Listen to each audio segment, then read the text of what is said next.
The state of the economy today is deeply worrying. The last quarter's GDP growth rate of 5% signals that we are in the midst of a prolonged slowdown. India has the potential to grow at a much faster rate, but all-round mismanagement by the Modi government has resulted in this slowdown. It is particularly distressing that the manufacturing sector's growth is tottering at 0.6%. This makes it very clear that our economy has not yet recovered from the man-made blunders of demonetization and a hastily implemented GST. Domestic demand is depressed and consumption growth is at an 18-month low. Nominal GDP growth is at 15 years low. There is a gaping hole in tax revenues. Tax buoyancy remains elusive as businessmen, small and big, are hounded and tax terrorism continues unabated. Investor sentiment are in doldrum. These are not the foundations for economic recovery. The Modi government's policies are resulted in massive jobless growth.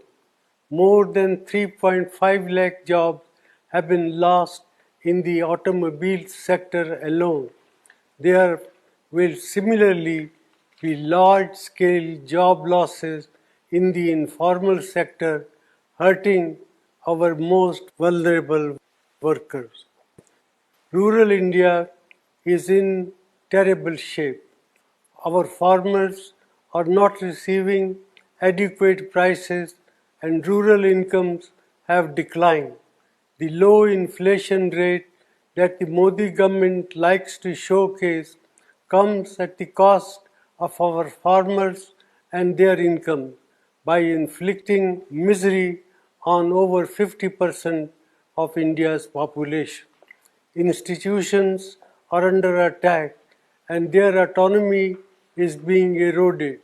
The resilience of the Reserve Bank will be tested after its record transfer of rupees 1.76 lakh crore to the government, which claims that it does not have a plan on what it will do with this windfall. In addition, the credibility of India's data has come under question under this government. Budget announcements and rollbacks have shaken the confidence of international investors.